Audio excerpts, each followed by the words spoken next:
Okay, guys, I have Alex Iwobi's dad here. Debola Adebanjo is my name, and very disappointingly, I also don't know your name, and I'm sure most of you don't know his name as well. So let's start with the introductions, please. Yeah, my name is Chuka Iwobi, and like you rightly pointed out, I'm Alex's dad and his greatest fan. Yeah, absolutely. You had a playing career yourself here in Nigeria. Lots of people don't know that as well. Please tell us about that. Well, I wouldn't say I had a glory career, but I did play. I did play in the national league for two teams. I played for when I was at university. I played a year with Vasco da Gama and with the likes of Emmanuel Yoyoms, Akutekwe, back in those days a while ago. And I also had a year as a youth corner. I played with famous Scorpions Erua, which had players like Binebi, Numa, it had George Ohago, Chukuma Waha.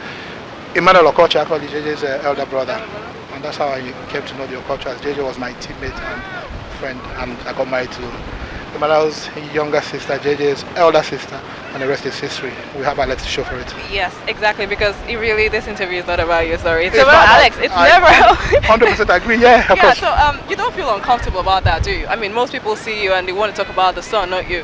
No. You're okay with that?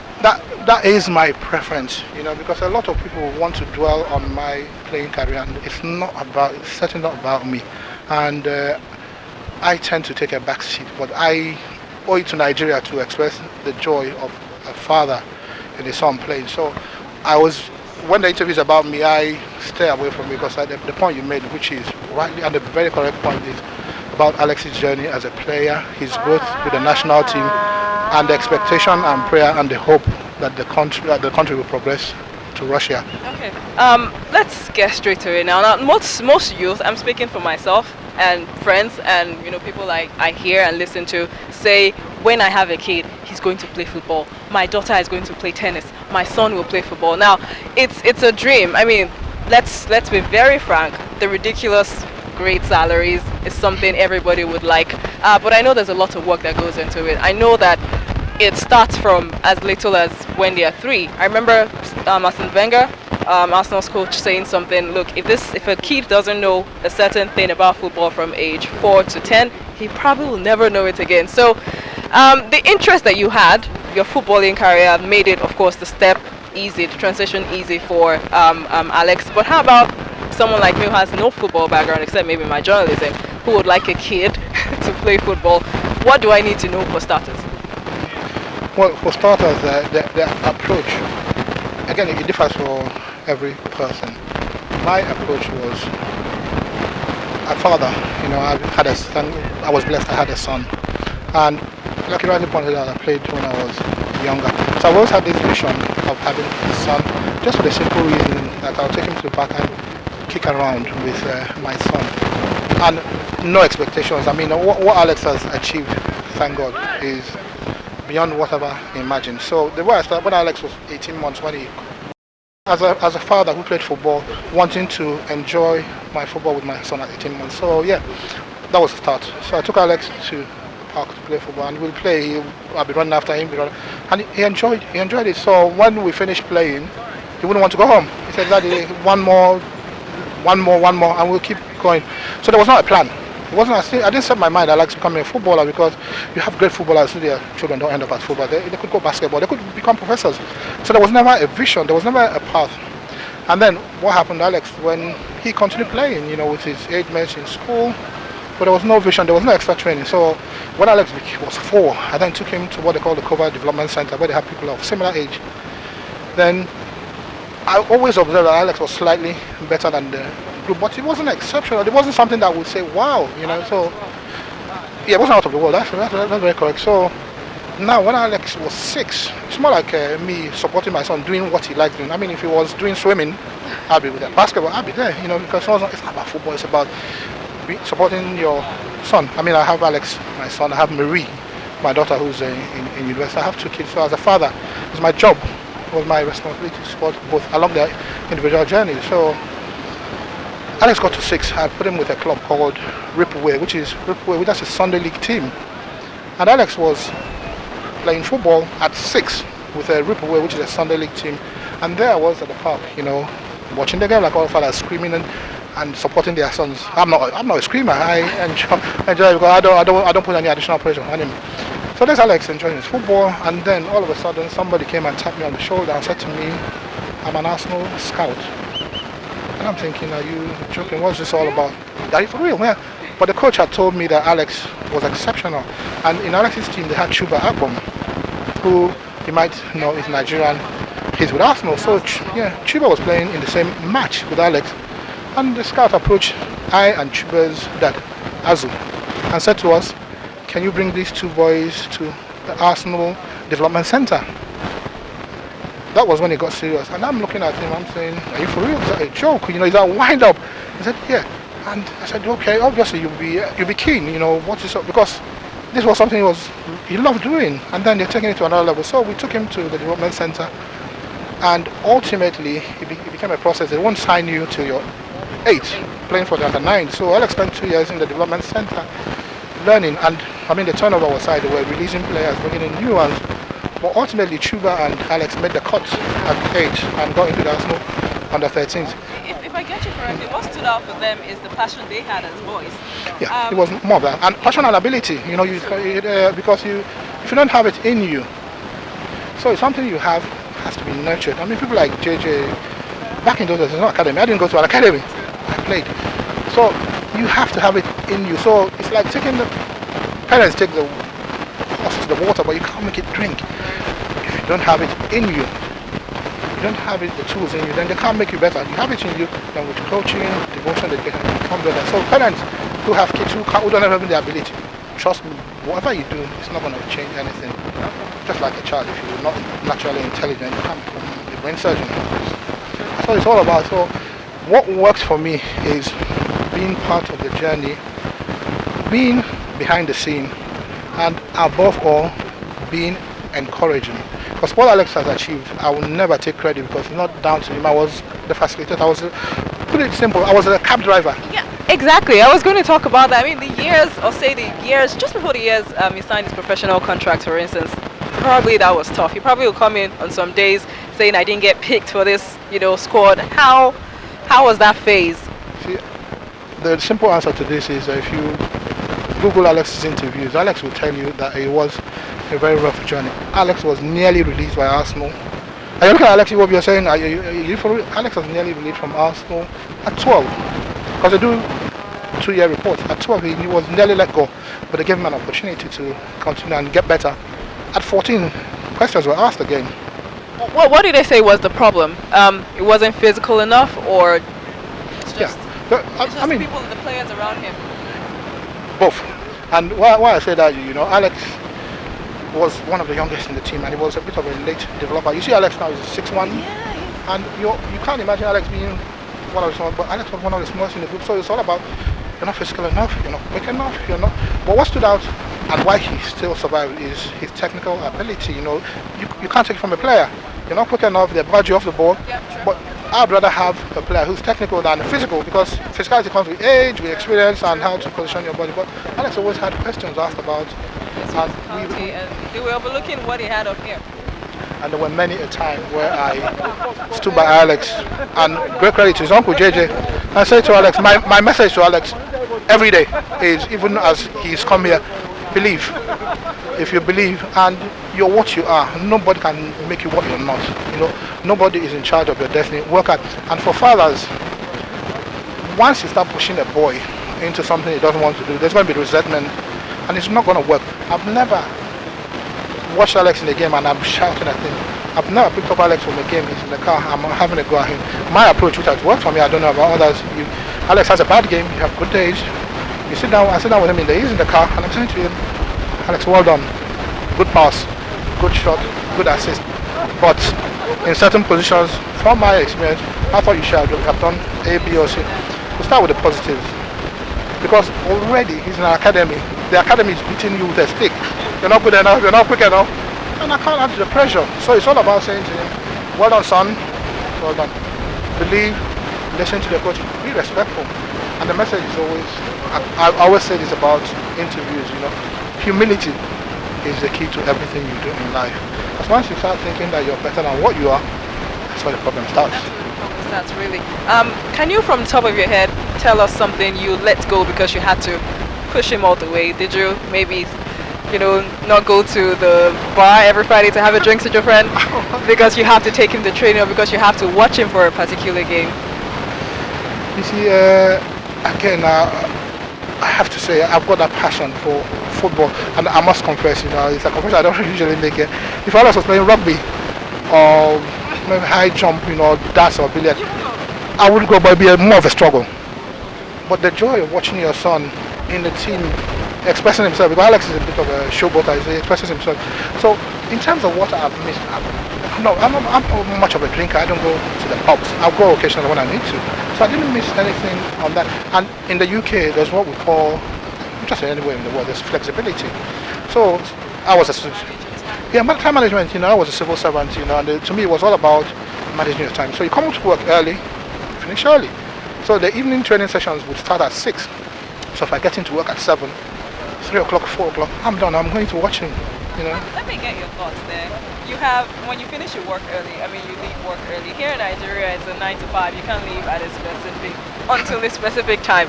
So I would like a context where maybe you could advise someone out there who is living in Nigeria and wants to raise his son to that level. Alex is at the moment, and even more. How, aside time management and these basic things, what really should they be willing to put in to make this? It could be financial, It could be just about the time. It could be just about, you mentioned how to critically, construct and support them, all of those things. So what can they put in over here? Again, I'll be silly or lying to say there's not a lot of effort you put into it, because I don't really know how it works here, but my experience in the UK is that these lads train from an early age, Monday, Wednesday, Friday, then you have a game on Sunday. And when you say you have a game on Sunday, it could be in Southampton, it could be in Liverpool, it could be Norwich, and these are distances. So it requires a lot of time, it requires a lot of petrol, it requires a lot of sacrifices. And again, my daughter is younger than Alex, so we had to cleverly manage to make her feel that, look, we're not forgetting you, because that could easily be done, because she's around going with us for these games. Okay, easy for her to think, oh, they don't love me. So it was, all these things had to be managed properly. Again, the flexibility of the work, which allowed me to maneuver, when I was working for the government, and eventually I left the government and then started up my own practice as a solicitor. That even made it a lot easier, because then I became answerable to myself.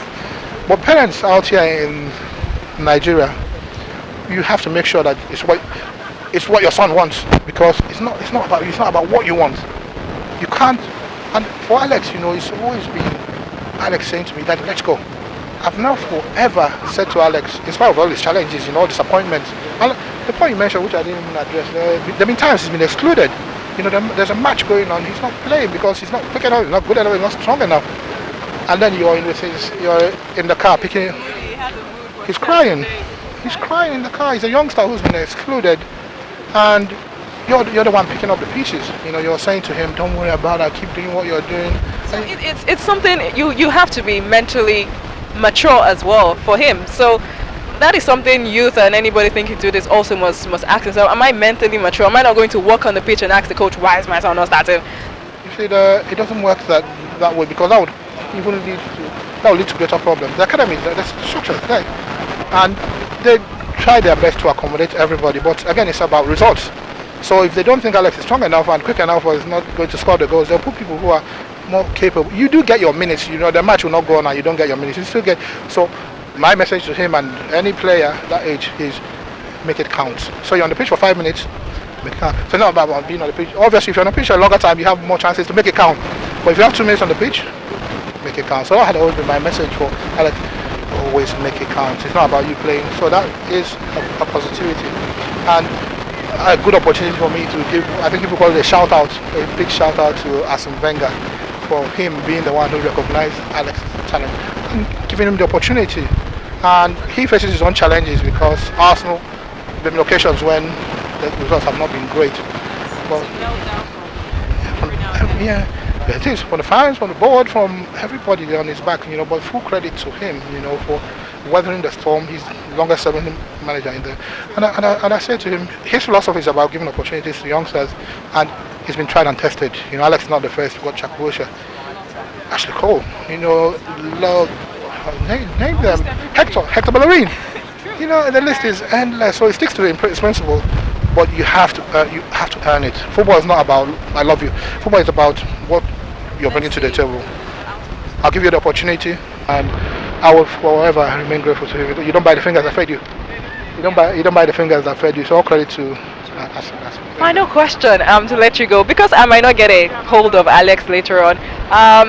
There's an aspect of his game that people still talk about. Aside, I think he's. I was telling a colleague earlier today, he's grown big. The physicality is almost sorted. People talk about his shooting a bit teasingly. I mean, if I could get a grab of it, I'll say, look, what do you admit that you probably don't like to shoot very much? Is it something he talks about? Is it something he's constantly working on? Or it's probably even nothing if you ask me. But what does he think about that? Do you know? I do, of course I know, because I'm part of the crew that's trying to work on it. You see, there is never a player you bring that is complete, 100% everything. There are always areas to work, and that's why people like Cristiano Ronaldo, Messi, they are the best because they work on their weaknesses. They spend time. David Beckham wasn't the best, but he worked on his free kicks. He's not the most mobile, but so there's always, and as you rightly pointed out, his shooting could be better. His assists could be better. His final decisions could be better. But what I'm saying to you is, Alex stays back after training. He knows his shooting could be better, but it comes with confidence. It comes with development. It comes with age. Because what Alex, the problem really is when you're playing with all these big names. You're playing with Sanchez. You're playing with Ozil. You're playing with Ryan. You're playing with, like I said, you have to be careful what you do, because you take the shot, it goes into the sky. Could have passed. Exactly, and they hold you responsible because they're big players. You should be giving it to me. They will have a go at you, but Alex will not have a go, like I said, because you're being respectful. But I tell you, with time, with confidence, he will get better. I mean, on the day against the last game, what did they play? It was against Brighton. Brighton. I mean, there were two. That was a good shot at the end. At the end, and what I said to him, that is what, because there were two shots which were nothing, And he said to me, I'm being cautious, but the third shot, I got angry. I said, look, let me blast it. And he blasted it. So he has it in his locker. But it's for him to be able to get the confidence. That was exactly what he said to you. Like, I just wanted to blast it. Exactly. Yeah, I got tired of passing it back to the keeper. So I said, let me do it once, and then if it goes wrong, let it be. That's what he did. And he came up, and it was a crucial game. Crucial game. So 100% agree with you. There is an aspect of it. And the manager has given him a task. The manager says to him, give me 10 goals in the season. Last season, I mean, we're talking about Premier League. Yeah. He said Alex got 3 goals in the Premier League last season, then we got some in the Champions League. I think the last count he had about 6 or 7 goals. But he said to him, give me 10 goals in the Premier League. That's your target. And then give me 8 or 10 assists. So he said the target for Alex, it's achievable. And it's a recognition of the fact, I'm I will not give you something you cannot do. I think you can do it. I think you've got it in you to do it. So he set that target, and I'm confident, but football is about results, about the team. I don't care if Alex scores a hat-trick and that loser is a downer. I'd rather don't score, but let's win 1-0, because to me, what makes me happy is when we win, Nigeria will win, Arsenal will win.